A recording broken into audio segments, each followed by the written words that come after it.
Arequipa, desde el punto de vista social, siempre ha estado apegada a la defensa de la Constitución, ¿no? Y ha protagonizado algunas revoluciones, así llamadas, durante el siglo XIX y también el siglo XX, ¿no? En el año 1866, Arequipa desplazó a Lima al Gabinete de los Talentos. Todo el sistema jurídico, todo el engranaje jurídico del país ha sido mentado, creado, construido, desarrollado y cimentado en Arequipa. Entender que se trata de un patrimonio que tenemos. Hemos heredado un prestigio, quienes estamos en el mundo jurídico. Era una relación cordial y respetable, porque nosotros éramos conscientes de que con los jueces mejor no meterse. Una ratificación que también lamentablemente afectó, creo que a la mitad o a más de la mitad de los integrantes de la Corte de Arequipa. Cuando entró Fujimori, con el Poder Judicial también hizo tires, pues. Y entonces surgía de pronto todo un movimiento terrorista en donde la población se encontraba, hay que decirlo claramente, entre dos frentes. En Arequipa se sacó a todos los jueces. En segunda instancia, entre nuestros vocales, solamente quedamos 3. He encontrado manifestaciones a nivel judicial, por ejemplo, de una fuerte preocupación, ¿no?, por garantías y por hacer bien las cosas, ¿no? Pero tenemos hombres de gran valía, de una valía excepcional. Arequipa es una ciudad letrada, está compuesta por la juridicidad, el impacto que tiene el derecho en la sociedad, la cultura, la religiosidad y la comida. Los cocineros de Lima nos andan llamando a veces y dicen: probé un plato maravilloso. Se llamaba algo de juez, algo de abogado, ¿no? Entonces le decimos: no, el escribano, eso mismo, ese plato. La mujer de un magistrado ayuda a su esposo espiritualmente. El impacto pandémico, sobre todo a los abogados que desarrollan su profesión de manera libre, les ha impactado en su desarrollo profesional y económico de manera muy lamentable. Nos ha creado muchos retos. Todos los servicios judiciales ahora tenemos que virtualizarlos. El servicio principal, que es la administración de justicia, tenemos que crear todos los mecanismos que nos permitan la virtualidad.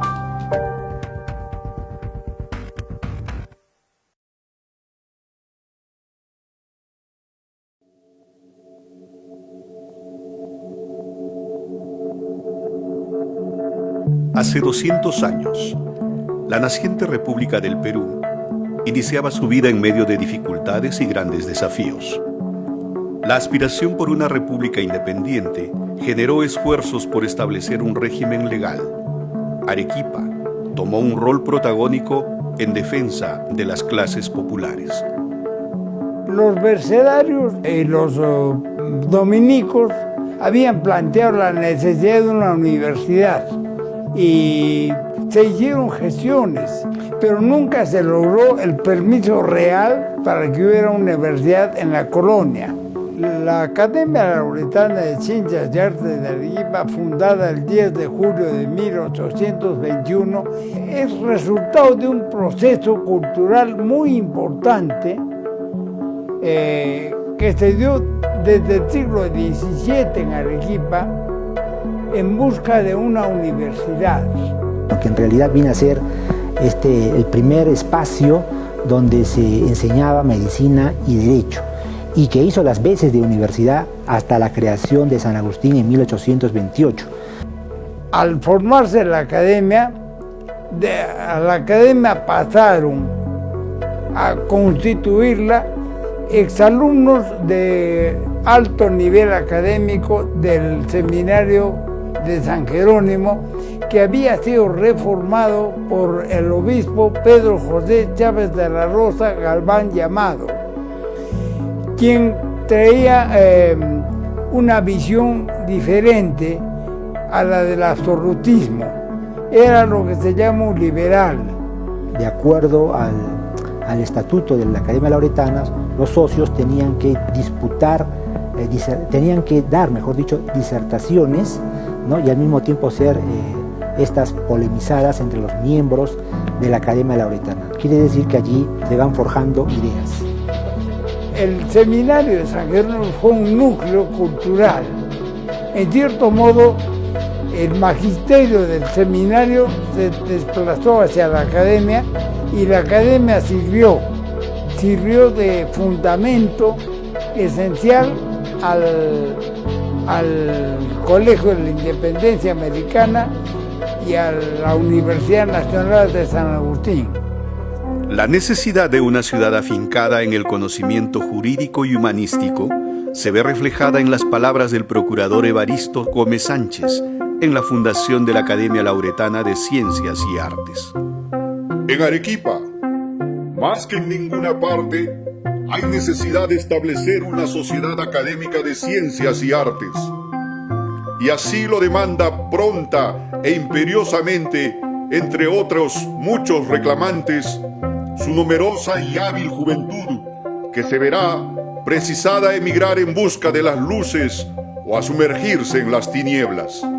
La creación de estas instituciones también fortaleció la creación de la Corte Superior de Justicia de Arequipa en 1825 y la instalación del Colegio de Abogados de Arequipa, sucesor de la Academia Lauretana de 1911.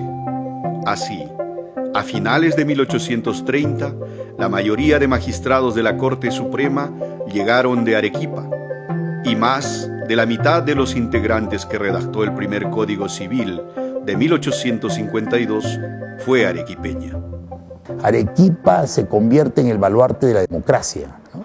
Aquí se han encendido las grandes revoluciones que han defendido libertades, que han defendido dignidad, que han defendido las sólidas bases de la república. Y hablar de república es hablar de independencia, hablar de dignidad, hablar de conciencia cívica, hablar de plenas libertades. Eso es república, ¿no? En este contexto, Arequipa se ungió como la capital jurídica del Perú. En el siglo XIX, sobre todo, se forja esta idea de Arequipa como cuna de la juridicidad. Se afirma que en Arequipa había más doctores que en Salamanca. O sea que había una cierta predilección e interés por los temas jurídicos en Arequipa. Muchos abogados que brillaron en el foro, no solo local, sino también nacional, e incursionaron en la política peruana. Y si seguimos así haciendo un análisis del gran aporte, no nos podemos quedar solo en Luna Pizarro, en Andrés Martínez. Tenemos que hablar de distinguidísimos varones que han aportado a la formación del derecho peruano en materia civil, en materia comercial, en materia penal, en materia administrativa y fundamentalmente, por supuesto, en lo que es el sombrero del derecho, como es el derecho constitucional. Claro, el reglamento del Tribunal Constitucional reconoce a Arequipa como la capital histórica del derecho, ¿no es cierto? Y acá, de modo que también acá tiene su sede. Este emblema quedó perennizado en la Constitución de 1979, donde Arequipa es designada como sede oficial del Tribunal Constitucional. Este es un dato sociológico, ¿no? Hay un reconocimiento nacional a esta condición y ello no solamente a nivel de la sociedad propiamente dicha, de las personas, sino inclusive institucional, ¿no? El hecho de que una constitución ya nos diera la sede del Tribunal Constitucional y luego una ley también en ese mismo sentido, sentencias del Tribunal Constitucional, etcétera, pues marca un reconocimiento a esa condición de Arequipa, ¿no?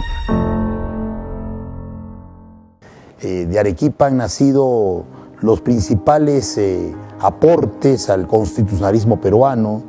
De aquí es el gran clérigo, jurista, presidente del primer Congreso Constituyente que se instaló el 20 de septiembre del año 22, don Francisco Javier de Luna Pizarro y Pacheco, ¿no? Que fue el autor, mentor e ideólogo de las tres primeras grandes constituciones, la del 23, con la que nace la República, la del 28, que viene a ser la constitución madre de nuestro sistema, y la segunda edición de la del 28 y la del 34. Estamos hablando de un elenco de juristas, de una élite ilustrada, ¿no? Y estamos hablando de de un compromiso de la comunidad arequipeña a favor de la Constitución y de la ley. La importancia de los juristas arequipeños, sobre todo en el siglo XIX. a José Gregorio Basoldán, que fue fiscal de Arequipa. No olvidemos que por mucho tiempo los fiscales integraban el Poder Judicial. Ahora debo mencionar a 3 historiadores notables que fueron a la vez vocales de la Corte de Arequipa.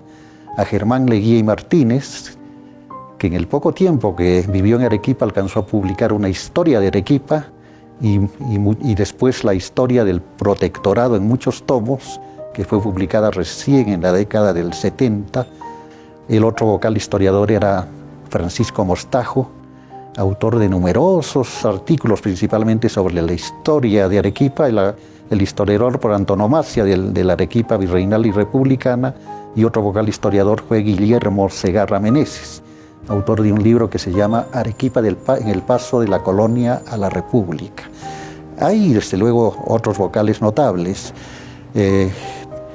Sé que destacaron mucho Pedro Germán Delgado, que llegó a la Corte Suprema, muchos años también catedrático de San Agustín, y Manuel II Núñez Valdivia, que igualmente llegó hasta la Corte Suprema y fue presidente de la Corte Suprema. Pero seguramente estoy omitiendo muchos nombres que deben ser mencionados. Hay grandes íconos, ¿no? Tenemos a Toribio Pacheco, por ejemplo, el primero de ellos, que escribió el primer comentario de las constituciones del Perú. Su obra se llamó Cuestiones Constitucionales y se publicó en Arequipa en la imprenta de Francisco Ibáñez en 1854, ¿no? Y luego está su Tratado de Derecho Civil de Toribio Pacheco, y otro ícono viene a ser Francisco García Calderón Landa, que publicó entre 1860 y 1864 su monumental diccionario de la legislación peruana en 2 tomos más un suplemento, ¿no? Entonces, digamos que esos son 2 íconos. Aparte está José María Quimper, también, que escribió un derecho político, ¿no? E independientemente de su derecho político, El liberalismo, otra publicación de 1888, si no me equivoco. José Simeón Tejeda, que también es un reconocido jurista arequipeño, que perteneció a la Academia Lauretana y en la cual sustentó una disertación sobre la emancipación de la industria, que hasta la fecha sigue siendo analizada, sobre todo por los historiadores de historia económica del país, ¿no? Porque ahí él propone el liberalismo, él es un representante del liberalismo económico, pero a su manera para el siglo XIX. Y yo creo que la persona que busca la justicia también es una persona que vive del ideal del encontrar la justicia y de hacer realidad la aplicación de la ley, ¿no? Entonces el arequipeño jurista se ha caracterizado justamente por eso, ¿no? Por luchar a favor de la justicia y de la ley. Traza metas, ¿no? Bastante elevadas para la nueva generación de futuros abogados, que pueden tener como referentes a estas figuras tanto del pasado como del presente, porque ya no solo se trata de invocar el nombre de Bustamante y Rivero, ¿no? Que fue presidente de la Corte Internacional de Justicia de La Haya. Tenemos referentes más cercanos a nosotros, son los mismos juristas, ¿no? O sea, tienen, digamos, la misma trayectoria, ¿no? La misma trayectoria que tuvieron los juristas arequipeños del siglo XIX y durante el siglo XX lo siguen haciendo en el siglo XXI. Hay un reto muy amplio, ¿no? y varias vertientes por los cuales pueden transitar la nueva generación de abogados arequipeños. Históricamente los jueces han sido muy religiosos, han sido muy católicos, y Arequipa es una ciudad por tradición muy católica. Entonces la combinación entre la justicia, el señor de la sentencia y los jueces hacen de que existe una relación muy íntima entre las creencias religiosas y el fervor que tienen los jueces al administrar justicia.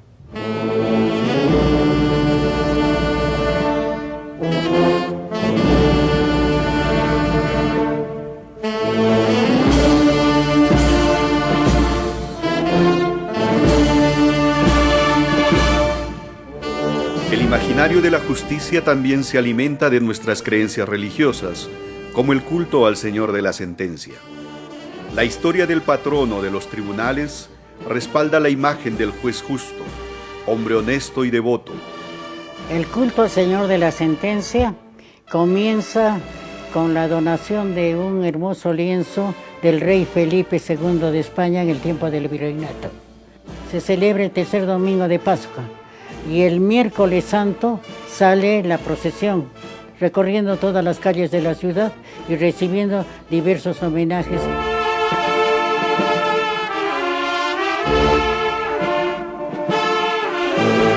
La imagen del señor de la sentencia representa al procesado que espera sentencia y simultáneamente al juez que debe encontrar la solución justa, inspirado en la justicia divina. La Hermandad del Señor de la Sentencia se fundó en el año 1911. Constaba de la Hermandad de Caballeros y de Damas. Y ellas espiritualmente están acompañando para que sus esposos den sentencias justas, como le había dicho. De esa manera, la mujer de un magistrado ayuda a su esposo espiritualmente. Los escribanos siempre fueron parte del sistema de justicia y aportaron en la tarea de administrar justicia. Yo creo que la evolución histórica de la Corte Superior de Justicia de Arequipa ha atravesado por diferentes momentos. Desde su fundación en 1825 hasta la actualidad ha habido profundos cambios desde el punto de vista de la administración de justicia, cuando era el escribano el que manejaba el expediente, hasta los tiempos actuales del especialista legal con medios tecnológicos y a través de la notificación electrónica. Secretarios de juzgado, que se llamaban los escribanos. Antes, al inicio, cuando yo ingresé, aún los secretarios, los escribanos, digamos, no eran propiamente empleados judiciales, pero trabajaban en el Poder Judicial. Tan es así que ellos tenían su propia oficina cercana a la Corte por su cuenta y riesgo, y ellos pagaban su correspondiente merced conductiva. Primeramente, para ser elegido como escribano, daban examen ante vocales y el título les otorgaba el presidente de la República. Entonces ahí ejercían sus funciones y desarrollaban generalmente toda su función, escribían a mano. Posteriormente, a partir más o menos del año de 1975, a los escribanos se les denomina secretarios de juzgado. Tanto los escribanos como los secretarios de juzgado, hasta el año de 1988, no recibíamos renta, no nos pagaba el Estado. Entonces había unos aranceles que el Poder Judicial daba para que nosotros podamos cobrar los escritos, demandas y todas las actividades que podíamos desarrollar. Teníamos que ceñirnos al arancel que nos daba el Poder Judicial. La diferencia de repente de que antes, cuando éramos secretarios no rentados nosotros, teníamos que coser nuestros propios expedientes con nuestra aguja, nuestro punzón para abrir huecos y los expedientes tenían que estar en regla. Y antes las visitas que nos hacían los señores vocales, porque no nos hacía un señor juez, nos hacía un vocal, pedían el libro de ingresos y nos decía este expediente, y usted tenía que presentarle esos expedientes. Yo pienso de que Arequipa era pequeño, no era tan grande como ahora. Entonces, la gente necesita que los procesos salgan en forma inmediata y hay veces no se puede resolver, como por ejemplo en el tiempo que yo trabajaba, que se resolvía en la mañana y en la tarde se decretaba y en la noche ya estaba notificado. Había carga, pero se trabajaba rápido. De aquel sistema tradicional, escritural, caracterizado por las hojas de papel, por el pabilo, por el agujarriero y por el chancador para poder coser nuestros expedientes, pasamos a una nueva era dentro del sistema de justicia.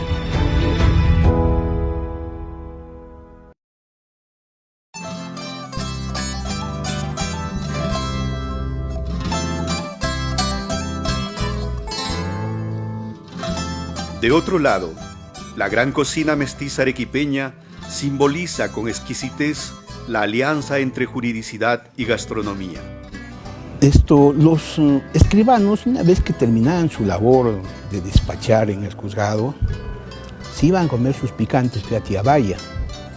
Entonces en Tiabaya la señora que atendía le decían, prepárenle una papita con su ajicito a los escribanos.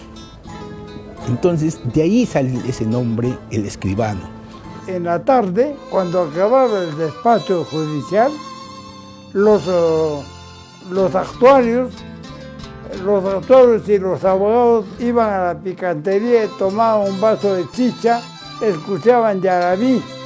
La discusión de las causas judiciales estuvo acompañada de potajes esplendorosos en nuestras picanterías. Un ejemplo de este imaginario social y culinario es el plato judicial emblemático del escribano. Se dice que en la calle San Francisco, donde había el Palacio de Justicia, donde había cantidad de estudios jurídicos, pues los abogados salían a almorzar temprano, pero el escribano, los tinterillos, salían luego tarde. Y cuando venían a las picanterías, pues ya no encontraban ni el almuercito ni el picante, que salía a las 3 de la tarde. Es así como la picantera, con su generosidad y siguiendo la tradición de sus antepasados, le ofrecía ese potaje tan noble conocido como el escribano, cuya base principal es la papita, el rocoto, ¿no?, el tomatito y el famoso chicharre. Los cocineros de Lima nos andan llamando a veces y dicen, probé un plato maravilloso. Se llamaba algo de juez, algo de abogado, ¿no? Entonces le decimos, no, el escribano, eso mismo, ese plato. Me dice, y es muy difícil de hacerlo. No, le digo, los únicos instrumentos necesarios son un par de tenedores, un plato, mucho amor y todos los ingredientes que vienen luego.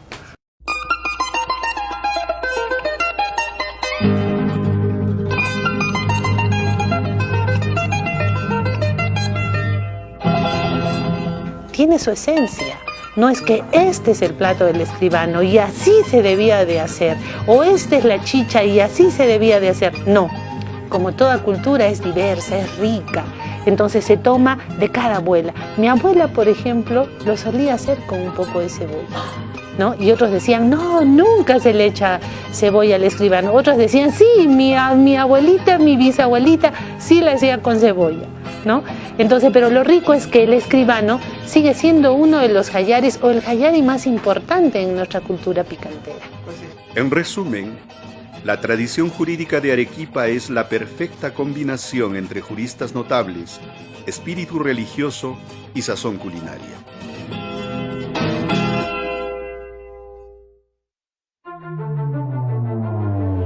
Cuando encuentran a Rosario, como cuando se encuentra el cuerpo de Ciro, incluso varios medios de comunicación ya la daban por culpable, ¿no?, a Rosario. Los asesinaron, les destrozaron el cráneo y algo curioso, que con la propia sangre de las víctimas les tiñeron el rostro, ambos rostros. La dignidad no se compra, no se vende. La dignidad del pueblo arequipeño se mantiene vigente históricamente. Víctor Apaza Quispe es el último sentenciado a pena de muerte en Arequipa y son 6 guardias republicanos que lo ejecutan. Y la novedad es esta pandemia COVID-19. Asumir nuevos retos y desafíos, y es trabajar en esta circunstancia tan difícil. Todos nos hemos tenido de alguna forma que acomodarnos a este nuevo procesamiento virtual. Visualizar, atender, repotenciar estos pequeños grupos para dar una mejor justicia, ¿no? Justicia para todos.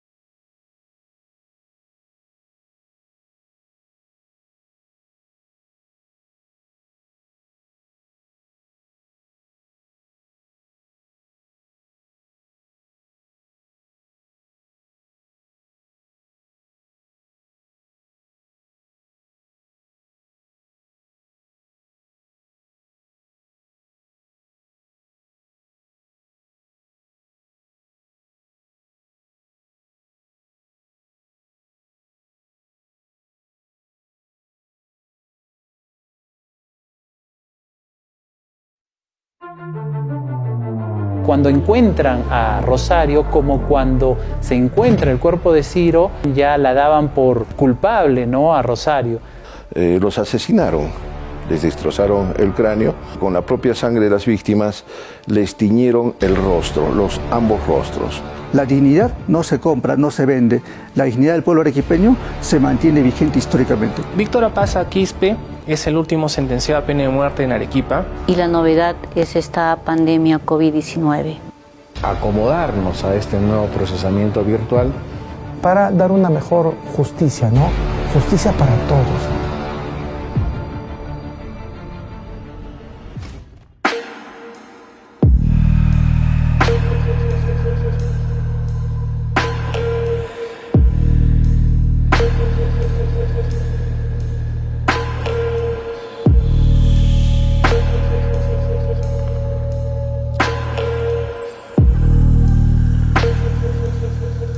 Víctor Apaza Quispe fue el último fusilado en Arequipa al ser declarado culpable del asesinato de su conviviente. Víctor Apaza Quispe es el último sentenciado a pena de muerte en Arequipa.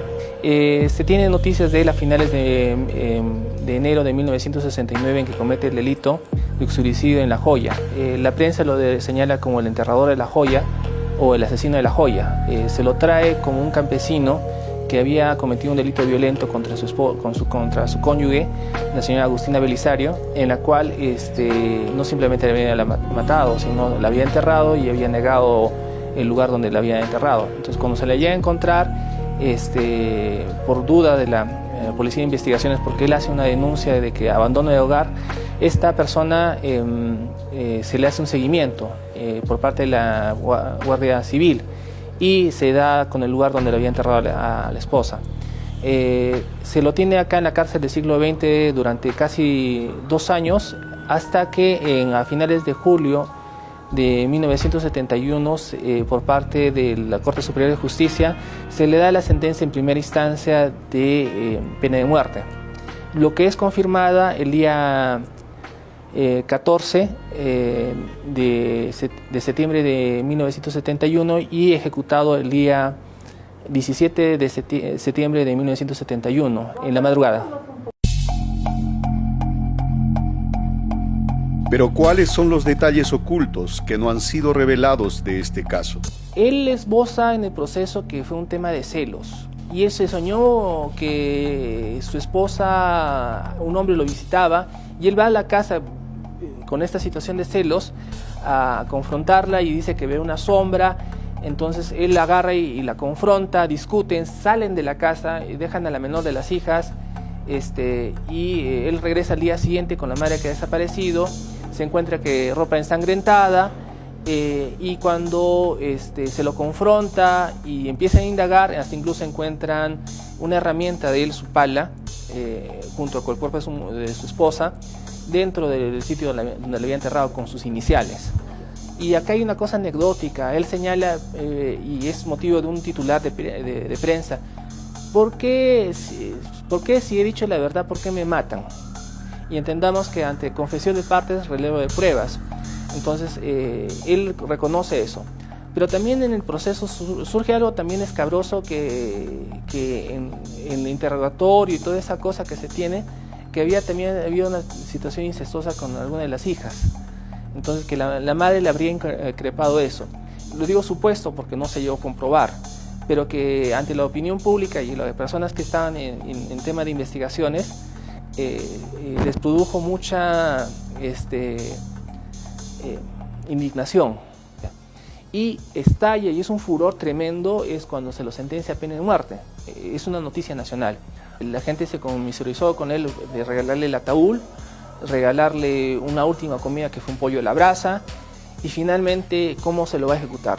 Se lo dice que se lo venda, se lo pone en un palo en la zona que es el torreón de Corbacho con el pasaje Santa Rosa, y son 6 guardias republicanos que lo ejecutan.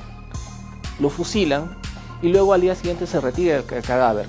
De fusilado a santo. Y es que la tumba de Víctor Apaza es la más visitada en el cementerio de La Apacheta. El caso de los santos populares son santos violentos. Son santos que han nacido por la creencia popular de atribuirle dones y posibilidades de que te ayude para el bien y para el mal.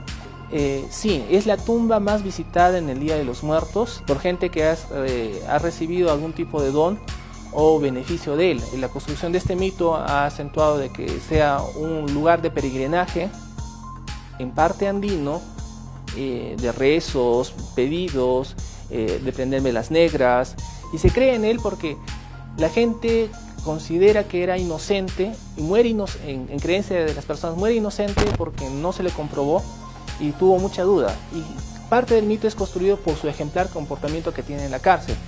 Tan ejemplar es su comportamiento de que los propios reos y el alcaide solicitan que se le dé un indulto.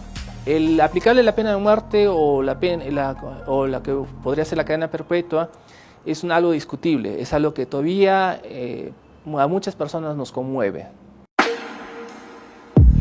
El caso Chayapampa, un doble asesinato, cuyos verdaderos autores nunca fueron descubiertos. Eran jóvenes, eran estudiantes y sobre todo la señorita era de familia humilde, hay que decirlo claramente. Hecho que aconteció en la tarde-noche del 31 de mayo de 1976, en que fueron cruelmente asesinados dos jóvenes estudiantes de la Universidad Católica, dicho sea de paso, y que previamente la niña, porque fue una pareja de enamorados, reitero, y la señorita fue violada. Y al parecer, de acuerdo a los restos y la cantidad de líquido seminal, pudieran haber sido entre 4 y 5 agresores sexuales y que después los asesinaron, les destrozaron el cráneo y algo curioso que con la propia sangre de las víctimas les tiñeron el rostro, ambos rostros. Hubieron varias hipótesis en la investigación. La más fuerte fue que eran 5 miembros de distinguidas familias de Arequipa, en el sentido no solamente de capacidad económica, influencia social e influencia política. Uno de ellos era hijo del alcalde de Arequipa. De ese entonces había por un lado mucho poder y por el otro lado gente humilde prácticamente. Entonces se puso de manifiesto realmente una maquinaria perversa, y no es un calificativo gratuito, en que la justicia, tanto el agente fiscal, que así se denominaba en ese entonces, el juez instructor y la policía, no pusieron mucho énfasis en perseguir a estos, llamémosles imputados, porque lograron ser imputados comprendidos en la investigación, pero sí pusieron mucho énfasis en tratar de buscar otras líneas de investigación que no conducían a nada.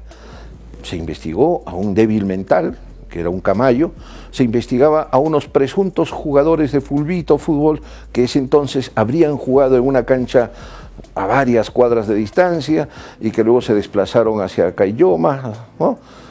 Y que uno de ellos dice que se suicidó, entonces, para no poner énfasis en algo que era central.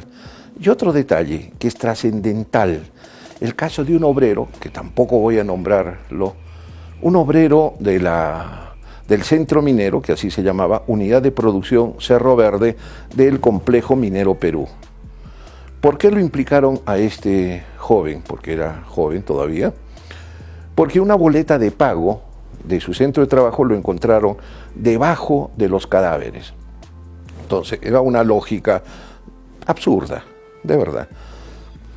No se explicaban, sino que por estar esta boleta de pago debajo de los cadáveres, el responsable era el titular de la boleta. Lo apresaron, lo imputaron, la prensa difundió que encontraron al presunto, o al autor, perdón, ni siquiera presunto, al autor de estos hechos, lo encarcelaron. En los calabozos de la PIP, frente a la presión que sufrió, se dio de golpes contra los barrotes. Y claro, la policía, la fiscalía y la prensa dijeron, su conciencia, ahí se demuestra su culpabilidad, ¿correcto?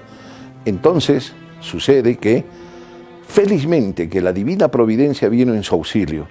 Para buena suerte de él, la Unidad de Producción Cerro Verde, su centro de trabajo, señaló oficialmente que la noche del crimen él había estado trabajando. Imagínense ustedes qué hubiera sucedido que no hubiera hecho o acontecido que esa noche del crimen él no hubiera trabajado. Ustedes fácilmente me preguntarán, ¿y cómo apareció la boleta? Sencillo, de verdad, y se demostró. A 500 metros vivía la madre de este obrero. Por allí discurre una acequia de regadío. La madre botaba la basura a la acequia, como siguen haciendo la gente lamentablemente. Y el agua, en su discurso, llevó hasta la planicie donde se realizó el crimen.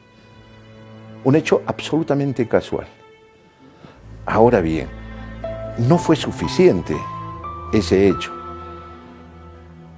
En el caso de él, se hicieron exámenes de los cabellos que la víctima, Flor de María, había arrancado sus presuntos, a sus victimarios.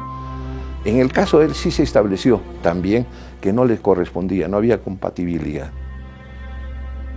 En cambio, para los otros 5 jóvenes de las familias que ya he destacado, muy distinguidas, de influencia, 2 de ellos, que ya le digo, ¿no?, de carácter político, económico, social, y también de entre las altas esferas del gobierno central, del gobierno militar, nunca se presentó a tiempo el resultado de estos exámenes.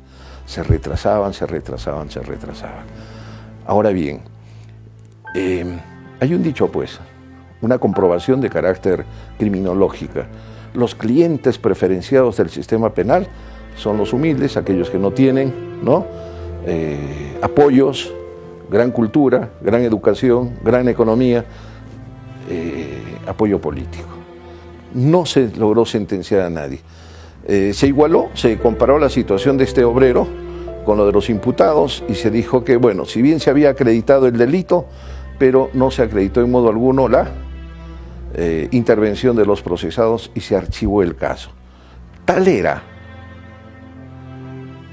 la desazón del juez Pérez Correa que en su informe final al tribunal señaló que debería de presentarse ante la Corte Suprema una queja contra la policía por su ineficacia, ineficiencia, retardo y desviación de la investigación. Obviamente que por mayoría el Tribunal Correccional, que así se llamaba, el segundo Tribunal Correccional, desestimó el pedido y más bien uno de los vocales pidió que se le felicitara a la policía. Una aberración.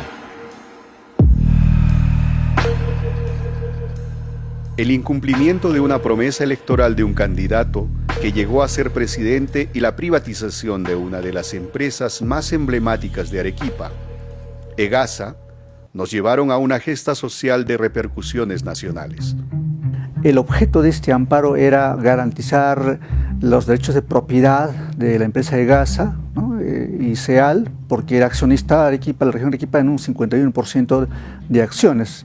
Y en el contexto de esa fecha, 2002, el gobierno de Toledo inició un proceso de privatización contra estas empresas, pese a que anteriormente Toledo había firmado un documento en Arequipa comprometiéndose a respetar y a no privatizar estas empresas. El proceso culminó con una sentencia fundada dictada por el juez Beni Álvarez Quiñones, según recuerdo del 9º Juzgado Civil de ese entonces, declarando fundada la demanda, reconociendo la titularidad de derechos del gobierno regional de Arequipa sobre las acciones de EGASA y SEAL, y disponiendo que se suspenda el proceso de privatización.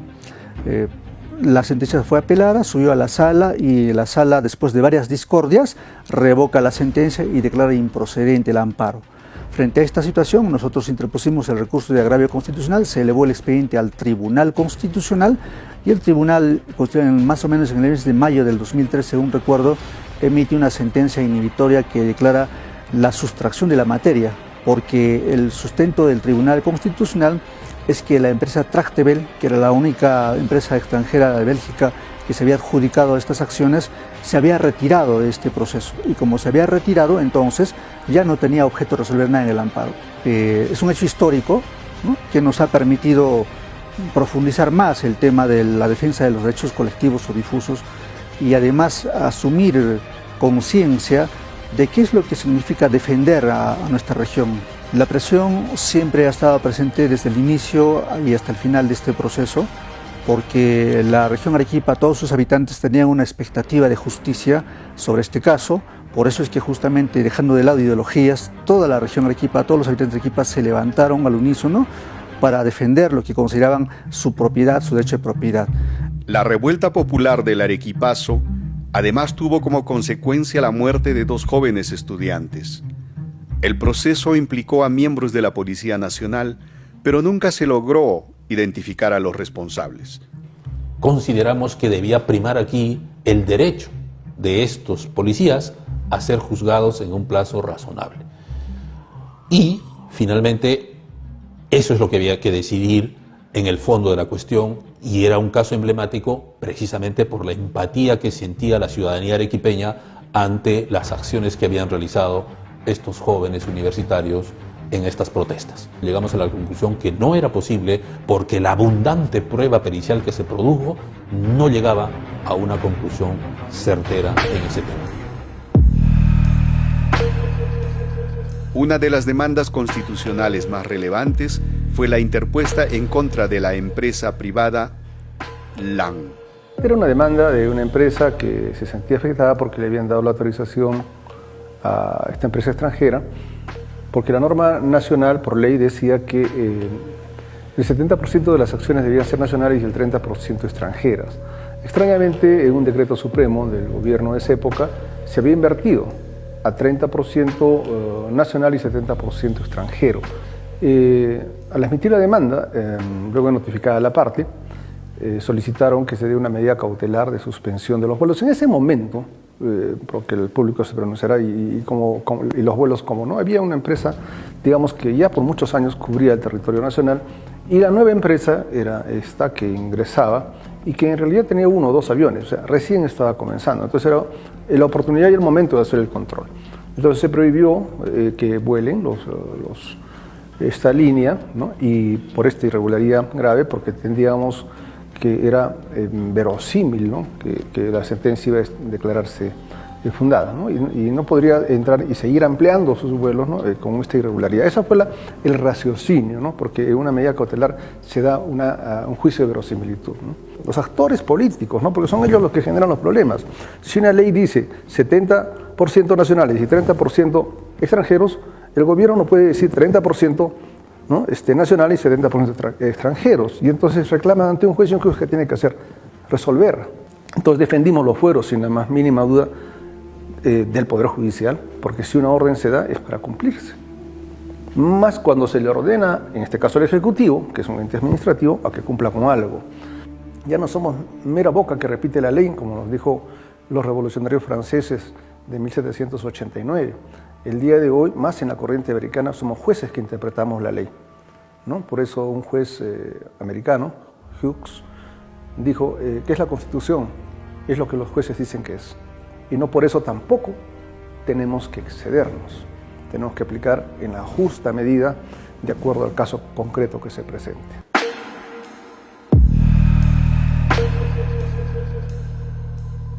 Un caso que siempre quedará en el misterio, sin duda alguna, es la extraña muerte del joven estudiante Ciro Castillo Rojo, quien realizó una travesía con su enamorada Rosario Ponce por las agrestes y frías montañas que rodean el Valle del Colca.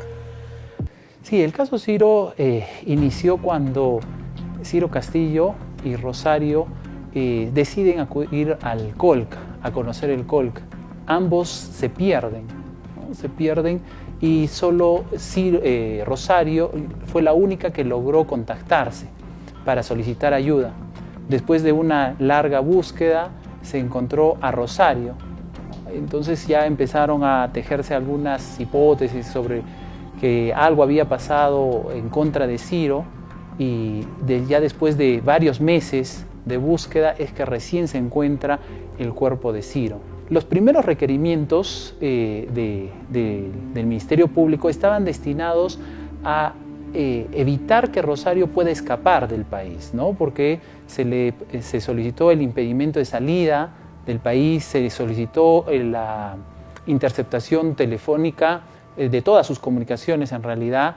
Esos eran los primeros requerimientos, ¿no? Después de que mi juzgado rechazó estos requerimientos y ya se realizó la investigación de más de 2 años de investigación, es que ya se solicita al final de la investigación preparatoria el requerimiento, el pedido de sobreseimiento, es decir, archivar el proceso, porque no se había encontrado elementos probatorios que inculpen a Rosario con el fallecimiento de Ciro Castillo.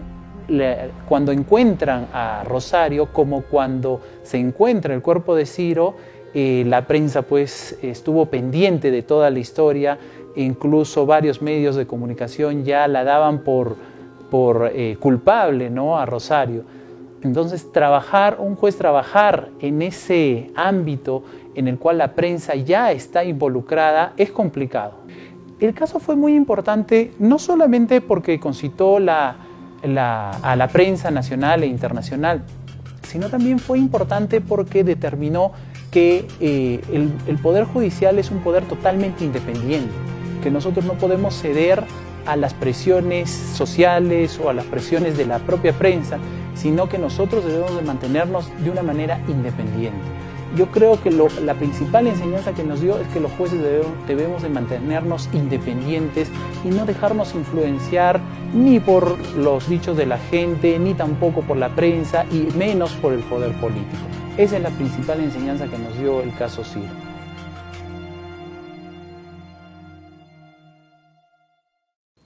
La justicia en Arequipa ha enfrentado diversos desafíos a lo largo de su historia. Actualmente, enfrenta retos como el sostenimiento de las reformas penal y laboral, el avance de la oralidad civil, entre otros reclamos de la población. ¿Cuál era el tiempo de duración de los procesos laborales antes del 2010? Y el promedio nacional era aproximadamente 5 a 6 años. Actualmente está aproximadamente alrededor de 450 días, más o menos. Eso significa que se ha dado un salto cualitativo en relación al tema de celeridad. Arequipa ha sido considerada entre las cortes donde se ha implementado precisamente el eje, el expediente judicial electrónico, en el ámbito laboral. Y eso permite muchas cosas, muchas ventajas. Para empezar, la seguridad respecto de todos los actuados del expediente. Aquí no hay posibilidad de que se pierda un expediente. ¿Por qué? Porque está en el sistema, con todas las formas de seguridad. De tal manera que la pérdida de un expediente y que se tenga que reconstruir el mismo, eso no existe con este sistema. En segundo lugar, los plazos se acortan porque todo camina, la elevación de los expedientes, la bajada de los expedientes en un instante, mientras que con el expediente físico tiene que viajar el expediente. Si por ejemplo lo remitimos a la Corte Suprema, evidentemente toma una semana, 2 semanas, etc. Solo el viaje, el transporte del expediente físico. En cambio, con el expediente judicial electrónico, en un instante está de una instancia a otra instancia. Otra de las reformas más esperadas se encuentra en el ámbito del proceso civil, donde las pretensiones de los usuarios judiciales siempre han desbordado la capacidad del sistema judicial. En este contexto, ¿cómo nace la oralidad civil? Y se buscó una manera diferente de gestionar el proceso. Se identifica que gran parte del proceso se había perdido en eficiencia cuando los escritos comenzaban a abundar. Se comenzó a propiciar una audiencia preliminar donde se sanean todos los vicios, todos los efectos del proceso, y tuve la suerte de ser el primer juzgado que lo vino implementando. Siempre se ha hablado de que la reforma la finalidad del proceso civil es solucionar un conflicto de intereses, y en realidad ahora entendemos que no es la finalidad del proceso, sino es la finalidad de la función jurisdiccional. El juez tiene que ser responsable por solucionar conflictos de intereses, no por gestionarlos, no por hacer procesos ni hacer trámites. Lo que tiene que hacer el juez es resolver los conflictos que vienen. Lo que buscaba la gestión por la oralidad era transparentar la acción del juez y hacer un juez director más eficiente. Y eso también nos ha llevado a que los procesos se reduzcan en plazos. Ahora es diferente, los procesos normalmente son más pequeños. ¿Por qué? Porque el juez en el primer momento está controlando que sea lo que verdaderamente y lo importante lo que se puede discutir. La gestión del valor agregado. Cómo en cada momento de la gestión del proceso se tiene que agregar un valor. Y si no hay un valor es un desperdicio, entonces si es un desperdicio hay que eliminarlo. Bajo esa mentalidad hay muchos desperdicios del proceso que lo alargaban, que lo hacían voluminoso, que estamos buscando la manera de irlo suprimiendo y enfocarnos a lo que verdaderamente debemos enfocarnos, a resolver el conflicto de intereses. Es un modelo que ya no está preocupado por cómo camina el expediente, sino que está preocupado en que el expediente camine de la manera más eficiente. Esta implementación del modelo acusatorio significó una agilización o eficiencia en el procesamiento penal en cuanto a tiempos. Ahora estamos hablando, sin perjuicio que seguramente hay saturación en algunos juzgados, desde que llega la acusación a un juez hasta que exista sentencia de primera y segunda instancia, estamos hablando de 1 año y medio a 2 años a más tardar, resuelto el procesamiento en 2 instancias. Otro de los beneficios es que se ha invertido los internos procesados en el establecimiento penitenciario. Ahora casi el 80% de internos son sentenciados y un escaso número son procesados que tienen esa calidad de internos por prisiones preventivas. El primer logro es el respeto de los derechos fundamentales de quienes participan en el proceso penal, sea investigados, agraviados, fundamentalmente, a través de un proceso que permite que las posiciones que están en controversia se diluciden a través de audiencias orales. El segundo punto es que las decisiones son orales, por lo tanto son inmediatas, son prontas. Tercero, el procesamiento es más eficiente en cuanto se refiere a la estación judicial. Y creo yo también que aquí hay que hablar del resarcimiento a las víctimas.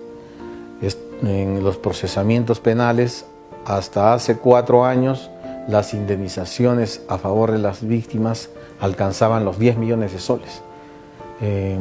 La imposición también de sanciones civiles superiores a los montos que se fijaban antes con el Código de Procedimientos Penales del 40. Si bien es cierto, el proceso de reforma significó para todos una serie de carencias en su implementación, porque eso hay que decirlo, no obstante esas carencias hemos logrado implementar lo que hoy es el proceso de reforma procesal penal en nuestro Distrito Judicial, pero a este tiempo se necesita dar mantenimiento a la reforma. Y ese mantenimiento a la reforma significa invertir no solamente en equipamiento, sino en capacitación.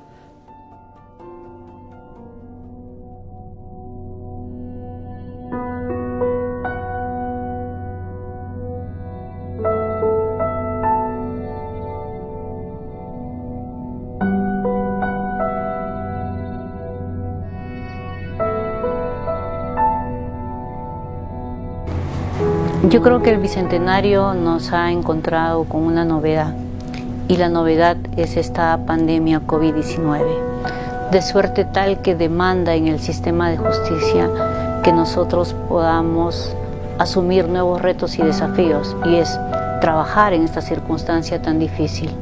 Importa pues entonces, en esta era de la sociedad de la información, trabajar con tecnología. En estos momentos es un alto porcentaje de abogados que no cuentan con seguro social, no cuentan con una ayuda de esa naturaleza, y el colegio muy poco, lamentablemente, puede hacer por ellos, porque nosotros estamos solamente sujetos a supervivir con las cuotas que pagan los agremiados y el fondo mutual que sirve para ellos, para este tipo de eventualidades. Los propios operadores han tenido que nuevamente reaprender y reposicionarse en la forma como tiene que defenderse dentro de audiencias virtuales. Todos nos hemos tenido de alguna forma que acomodarnos a este nuevo procesamiento virtual, y creo yo que lo hemos hecho satisfactoriamente. Marca para nosotros nuevos desafíos, nuevos retos, una nueva forma de trabajo, y marca también mayores compromisos para poder superar esta pandemia con un trabajo más célere, porque hay que reconocerlo, la pandemia ha generado un retroceso en la solución de los conflictos. Y nos ha creado muchos retos, bastantes retos. Todos los servicios judiciales ahora tenemos que virtualizarlos. Pero no solamente los servicios judiciales, sino el servicio principal, que es la administración de justicia, ¿no? Tenemos que crear ahora, que lo estamos haciendo, expedientes judiciales electrónicos. Tenemos que crear el acceso y las consultas electrónicas. Tenemos que crear todos los mecanismos que nos permitan la virtualidad, ¿no? Incluso repotenciar también nuestros ambientes, nuestros locales, ¿no? Con los equipos suficientes que nos permitan comunicarnos a través de la virtualidad. Este tiempo de pandemia es un desafío para todos, porque muchos trabajadores ahora ya ni se conocen, ¿no? Entonces es un tema que se tendrá que ir afrontando y resolviendo en el poco tiempo próximo para justamente mejorar el servicio, porque de eso se trata. Nosotros nos debemos a los usuarios de justicia. Como ciudadano, yo espero que el juez sea honesto, estudioso, sobre todo que sea equilibrado en su juicio, que sea austero, que sea un hombre de una conducta irreprochable, que sea un hombre que tenga una vida familiar equilibrada y que sepa que de sus decisiones depende la vida y la subsistencia de valores fundamentales para la sociedad, ¿no? Ahora tenemos que estudiar la ley, pero estudiar desde un punto de vista diferente. Preocuparnos, por ejemplo, por las minorías, que ahora lo estamos haciendo con el Observatorio de Derechos Humanos que tenemos en la Corte Superior de Justicia de Arequipa. Migrantes, discapacitados, niños, mujeres y su problemática, su gran problemática que ha tenido histórica y tradicionalmente, ¿no? Un poco relegadas, hasta normativamente. Pequeños grupos, por ejemplo, como los LGTB. Enfocarnos en ese aspecto, ¿no? Como tenemos a nivel internacional, la justicia internacional está en el periodo de la especificación. Visualizar, atender, repotenciar estos pequeños grupos para dar una mejor justicia, ¿no? Justicia para todos, no justicia para la mayoría, sino justicia justamente teniendo en cuenta estas diferenciaciones.